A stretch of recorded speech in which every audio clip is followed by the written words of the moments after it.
శ్రీ విష్ణు రూపాయ నమశివాయ. వకుళాదేవి అనగానే సామాన్యంగా మనకి తెలుసున్నది ఏమిటి అంటే వెంకటేశ్వర స్వామి ఆ తల్లి దగ్గరికి వెళ్ళి ఉన్నాడు.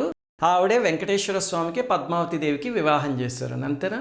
కానీ ఒకటి ఆలోచించండి, పరమాత్మ వైకుంఠం నుంచి భూమి మీదకి దిగి వచ్చి వెంటనే ఒక ఆవిడ దగ్గరికి వెళ్ళిపోయి అమ్మా నాకు అన్నం పెట్టేమ్మా అని అడిగేస్తారా? అంత తేలిక అది.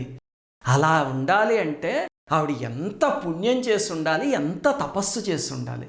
కానీ సామాన్యంగా వకుళాదేవి పూర్వజన్మలు ఎవరికి తెలియవు. అందులో ఆ మొదటి జన్మ అయితే చాలా అద్భుతమైంది. అసలు వింటే మనకి కళ్ళమటి నీళ్ళు వచ్చేస్తాయి. పరమాత్మకే బాధ వేసింది ఆ సంఘటన చూసి. అది పుస్తకాల్లో ఎక్కడా దొరకదు. అందుకని ఈ వీడియోలో వకుళాదేవి ముందు జన్మలు చెప్పుకుందాం. ఇవి బ్రహ్మవైవర్త పురాణంలో ఉంది ఈ సంఘటన. అందరికీ నమస్కారం. మన భారతీయ సనాతన ధర్మం గురించి, ఈ దేశంలోని మహనీయుల గురించి, ఆలయాల రహస్యాల గురించి ఎంతో పరిశోధన చేసి ఈ ఛానల్ని మీకు అందిస్తున్నాం. సబ్స్క్రైబ్ చేసి పక్కనే ఉన్న బెల్ ఐకాన్ని క్లిక్ చేయండి. ఇంతకీ ఏమిటండి ఆ సంఘటన అంటే, వసువులు ఉన్నారు కదా, అష్టవసువులని. అందులో ద్రోణుడు అని ఒక వసువు ఒక ఆయన ఉన్నారు. ఆయన భార్య పేరు ధరాదేవి. అంటే ఈ ద్రోణుడు మన మహాభారతంలో ద్రోణుడు కాదు, ఇంకొక ఆయన అనమాట. అయితే ఒకసారి బ్రహ్మదేవుడు వాళ్ళిద్దరిని పిలిచి మీరు భూలోకానికి వెళ్ళండి, వెళ్ళి అక్కడ మానవులకి మేలు చేసే కార్యాలు చేయండి అని చెప్తాడు. అప్పుడు వాళ్ళు స్వామి మేము భూలోకానికి వెళ్ళాలి అంటే విష్ణువుకి సేవ చేసే అదృష్టాన్ని మాకు వరంగా ఇవ్వండి, అప్పుడే మేము భూలోకానికి వెళ్తామంటారు. అంటే ఆయన నవ్వి విష్ణువుకి సేవ చేయడం అంత తేలికమ్మా, అంటే విష్ణువుని భూమి మీదకి దింపాలంతే కదా, మీరు వెళ్ళి తపస్సు చేయండి, చేస్తే మీ తపస్సుకి ప్రీతి చెందితే స్వామి వస్తాడు అని చెప్పి వాళ్ళిద్దరిని భూమిపైకి పంపిస్తారు. వాళ్ళిద్దరు ఏం చేస్తారు, భూమి మీదకి వచ్చాక లోక కళ్యాణం చేయమన్నాడు కదా స్వామి. అన్నిటికన్నా లోక కళ్యాణం ఏమిటంటే విష్ణుమూర్తిని కిందకి దింపడం భూమి మీదకి అవతారం కింద. అందుకని స్వామి మాకు సంతానం కింద కలగాలి అని చెప్పి తీవ్రమైన తపస్సు చేస్తారు. ఒకసారి ఏమవుతుంది, ఈ ద్రోణుడు పొద్దున్నే భిక్ష తీసుకురావడానికి బయటికి వెళ్తారు. వెళ్తే ధరాదేవి ఒక్క ఆవిడే ఆశ్రమంలో ఉంటారనమాట. అప్పుడు ముగ్గురు అతిథులు వస్తారు. అందులో ఒక ఇద్దరు చాలా ముస్సలి వాళ్ళు అనమాట, వృద్ధ దంపతులు. ఇంకొక అతనేమో ఒక బాల బ్రహ్మచారి వచ్చి అమ్మ మాకు ఆకలి మండిపోతోంది, మా తల్లిదండ్రులకి 3-4 రోజుల నుంచి ఆహారం లేదు, నువ్వేనా ఆహారం పెట్టగలవా అంటే ఆవిడ పొంగిపోయి నాయన తప్పకుండాను నా అదృష్టం అది, అతిథులు వచ్చారు, రండి లోపలికి రండి అని చెప్పి చక్కగా పీట వేసి కూర్చోబెడుతుంది. పెడితే అమ్మ ఆహారం అంటారు. అంటే మా ఆయన బయటికి భిక్షకి వెళ్ళారు నాయన, ఒక 2 నిమిషాలాగా వచ్చేస్తారు అని చెప్తుంది.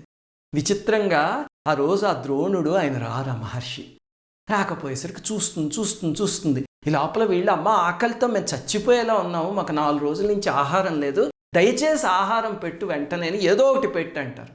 అంటే నాయన ఇంట్లో ఏమీ లేదయ్యా, నా భర్త తీసుకురావడానికి వెళ్ళాడు, ఒక్క నిమిషం ఉండండి అంటుంది. చూస్తే ఆయన ఎంతకీ రాడు ఆ ద్రోణ మహర్షి. దాంతో చివరికి వీళ్ళు నువ్వు ఆకలితో మమ్మల్ని చంపేసేలా ఉన్నావు, నీకు బ్రహ్మహత్యా పాతకం చుట్టుకుంటుంది, జాగ్రత్త, మాకు నీ ఆతిథ్యం అక్కర్లేదని చెప్పి బయటికి వెళ్ళిపోతూ ఉంటారు. అప్పుడు ఆవిడ నాయన ఒక్క నిమిషం ఆగండి, నేను వెళ్ళి తీసుకొస్తాను మీకు ఆహారాన్ని అని చెప్పి గబగబా ఒక అంగడికి వెళ్ళి కొన్ని సామాన్లు, ఆహార పదార్థాలు అవన్నీ తీసుకుంటున్నాను అనమాట. తీసుకుంటే అక్కడ వ్యాపారస్తుడు ఉంటాడు కదా, అతను డబ్బులేవి అని అడుగుతాడు. అడిగితే ఆవిడ ఇప్పుడు నా దగ్గర ధనం లేదు, కానీ అతిథులు వచ్చున్నారు, వెంటనే వెళ్ళాలి, అందుకని ఇదిగో ఈ సామాన్లు అన్నీ ఇవ్వు, తర్వాత నీకు ఇచ్చేస్తాలే, ధనం తీసుకొచ్చి అంటుంది. అంటే అతను అలా కుదరదు, ధనం ఇచ్చే ఇవి పట్టుకెళ్ళడానికి కుదురుతుంది అంటే ఆవిడ అంటుంది నా దగ్గర ఏమీ లేదు, ఏమి ఇమ్మంటావు నన్ను అని. వాడికి ఒక దుర్బుద్ధి పుడుతుంది. ధరాదేవి మహాసౌందర్యవతి ఆ తల్లి. దాంతో వెంటనే వాడు ఆవిడ కేసు చూసి నీ సౌందర్యం ఉంది కదా, అది తాకే అవకాశం ఇవ్వు నాకు అంటాడు. ఎంత నీచమైన కోరిక అసలు. కానీ చూడండి, ఇక్కడే ఒక కన్ఫ్లిక్ట్ అనమాట. అంటే ఇప్పుడు ఈ పని చేస్తే ఆవిడ పాతివ్రత్యం చెడిపోయినట్టు, ఆవిడ మహాతల్లి, చెయ్యకపోతే అక్కడ అతిథి సేవ చేయనట్టు. ఏం చేస్తాం, మనలాంటి వాళ్ళమైతే పోరా అని చెప్పి వచ్చేస్తాం అంతేనా? ఆ తల్లి చూడండి అతిథుల కోసం ఎంతటి త్యాగం చేసిందో. వెంటనే సరే నా సౌందర్యాన్ని తాకాలంటున్నావు కదా, అలాగే అని చెప్పి అక్కడున్న కత్తి తీసి తన స్తనాలు 2 నరికి ఒక పళ్ళెంలో పెట్టి తీసుకొని వాడికి ఇచ్చేసి ఆ సామాన్లు తీసుకొచ్చేస్తుంది. ఎంతటి అపూర్వమైన త్యాగం ఆ తల్లిది అసలు. అతిథుల కోసం ఎంత తాపత్రయమో చూడండి. చివరికి మరి రక్తం అలా ఓడిపోతూ ప్రాణాలు పోయే స్థితిలో తూలిపోతూ ఆశ్రమానికి వస్తుంది.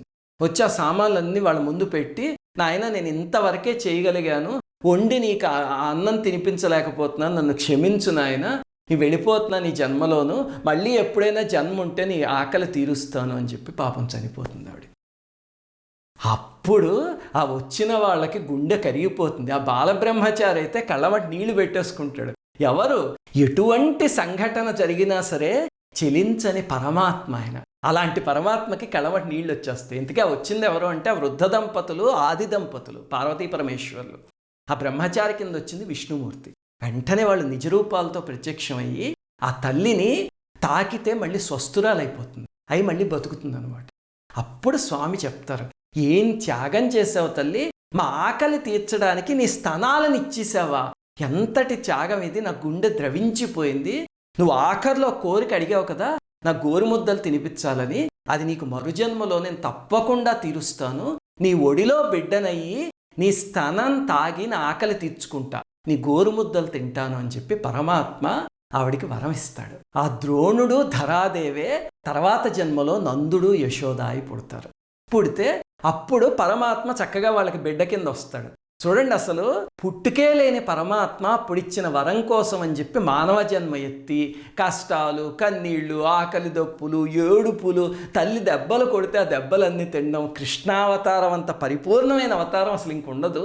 యశోదాదేవి అంత అదృష్టవంతురాలైన తల్లి నాకు తెలిసి భూమి మీద ఉండదు అసలు ఇప్పుడు. అంతటి భాగ్యం చేసుకుంది ఆ తల్లి.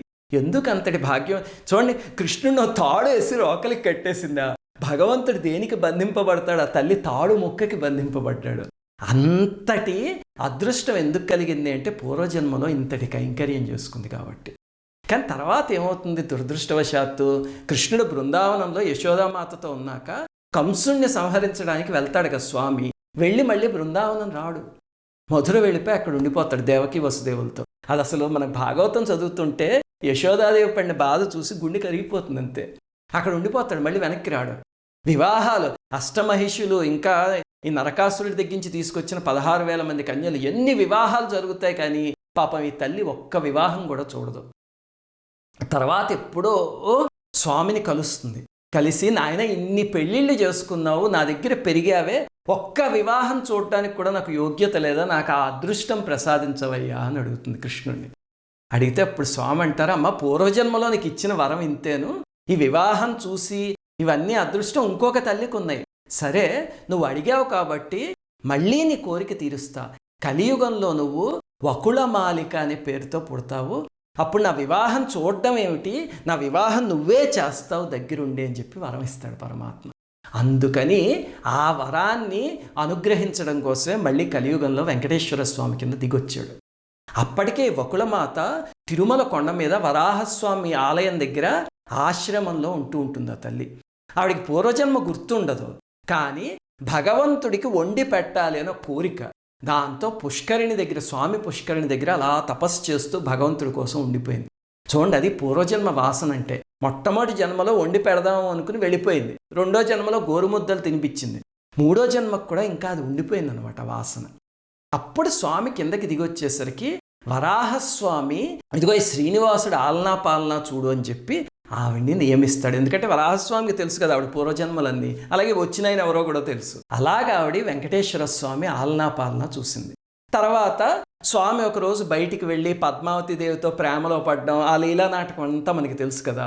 అప్పుడు తల్లి దగ్గరికి వచ్చి, అమ్మ నేను రాజుగారి కూతుర్ని ప్రేమించాను, నువ్వు వెళ్ళి రాయబారం చేసి మా ఇద్దరి మధ్యలో పెళ్లి కుదిర్చి వివాహం చేయండి. ఆవిడ భయపడిపోతుంది. ఏమిటి నాయన, మనమేమో ఒక ఆశ్రమవాసులము, ఆయన మహారాజు, ఆయన దగ్గరికి వెళ్ళి నేను పిల్లని ఇవ్వమని అడగనా, అవమానించరు తిట్టరు అని అడుగుతుంది. ఈయన నవ్వి, ఏమీ ఉండదమ్మా నువ్వు వెళ్ళిరా అని పంపించి ఎలా వెళ్ళాలో కూడా దారి చెప్తాడు స్వామి. కపిల తీర్థంలో స్నానం చేయి, శుకపురం వెళ్ళి బలరామకృష్ణుని దర్శించు. శుకపురం ఏమిటండి, మనం ఎన్నో 100 సార్లు వెళ్ళిన ప్రదేశం, కానీ ఆ పేరు ఉందని మనకి తెలియదు, మీకు తొందరలో చెప్తాది ఏమిటో. అక్కడే ఒక పరమేశ్వరుడు ఆలయం ఉంది, అవి దర్శించి అవన్నీ చెప్పి స్వామి పంపిస్తారు. పాపం ఆవిడ అలా భయపడుతూ వెళ్తూ ఉంటుంది. అప్పుడు దారిలో నారదుడు కనిపించి, ఎందుకమ్మా భయము, నువ్వు సామాన్యురాలు అనుకున్నావా, నువ్వు యశోదాదేవి, అలాగే నీ దగ్గర అక్కడ ఆశ్రమంలో ఊరికే మామూలు మనిషిలాగా ఉన్నవాడు సామాన్యుడు అనుకున్నావా, అఖిలాండ కోటి బ్రహ్మాండ నాయకుడు తల్లి, వెళ్ళు సంబంధం అదే కుదురుతుంది అని చెప్తాడు. అన్నీ అయిపోయి సంబంధం కుదిరి వాళ్ళిద్దరికీ వివాహం అయిపోతుంది. అది వకుళమాత చరిత్ర. ఇప్పుడు ఒక్కసారి ఆలోచించండి, స్వామి భూలోకంలో తిరుమల కొండ మీద అవతారం తీసుకుని మనందరినీ అనుగ్రహిస్తున్నాడు అంటే దానికి మూల కారణం వకులాదేవి. మరి ఆ తల్లి మన కోసం ఇంత చేసింది కదా, తల్లికి కృతజ్ఞత ఎలా చెప్తాం అంటే, తిరుమల దగ్గరే పేరూరు అనే ఒక కొండ ఉంది చిన్నది. అంటే మీరు తిరుమల నుంచి చిత్తూరు వెళ్ళే దారిలో మన తిరుమల రైల్వే స్టేషన్కి ఒక 8-9 కిలోమీటర్లు ఉంటుంది. ఆ పేరూరు బండ మీద వకుళమాతకి ఒక అద్భుతమైన ఆలయాన్ని నిర్మిస్తున్నారు. అక్కడ అసలు ఎప్పటి నుంచో ఆ తల్లి ఆలయం ఉండేది, కొన్ని వేల సంవత్సరాల క్రితం నుంచి. కానీ హైదరాలీ ఉన్నాడు కదా, వాడి సైన్యం వచ్చి అక్కడ అమ్మవారి విగ్రహాన్ని ధ్వంసం చేసేసి ఆ ఆలయం మొత్తాన్ని శిథిలం చేసేసారు వాళ్ళు. ఆ తర్వాత ఈ మైనింగ్ మాఫియా వచ్చి ఆ చుట్టుపక్కల ఉన్న కొండలన్నింటినీ డైనమైట్లతో పేల్చేసి ఆ చివరికి ఆ కొండ ఒక్కటి రాయి లాంటిది మిగిల్చారనమాట. ఈ మధ్యనే ఒక మంత్రి ఒక ఆయన సొంత డబ్బుతో అక్కడ ఆలయం నిర్మించడం మొదలుపెట్టారు. మీకు గుర్తుందో లేదా, పరిపూర్ణానంద స్వామి ఆ ఆలయం కోసం ఎంతో పాటుపడ్డారు. చివరికి ఇప్పుడు అక్కడ అద్భుతమైన ఆలయం నిర్మింపబడుతోంది. అలాగనే ఈ మధ్య ఒక శాసన ఆధారం కూడా దొరికింది. ఆ ఆలయం వకుళమాత ఆలయం అనడానికి ఆ ఆలయానికి బయటే ఇదిగో ఇక్కడ చూపిస్తున్నట్టు ఒక రాయి మీద ఒక అద్భుతమైన శాసనం దొరికింది. ఇప్పుడు దాని చుట్టూ ఒక చిన్న గోడ కట్టి కాపాడుతున్నారు. అందుకని ఈసారి తిరుపతి వెళ్తే కనుక తప్పకుండా ఆలయానికి వెళ్ళండి. ఇప్పుడు దాదాపు చివరికి వచ్చింది, ఇంకా అక్కడ విగ్రహ ప్రతిష్ఠ అయిపోయిందంటే మరీ అదృష్టం. చక్కగా తల్లిని చూసి అప్పుడు వెళ్ళి బిడ్డను చూసి వద్దురు. శ్రీమాత్రే నమః.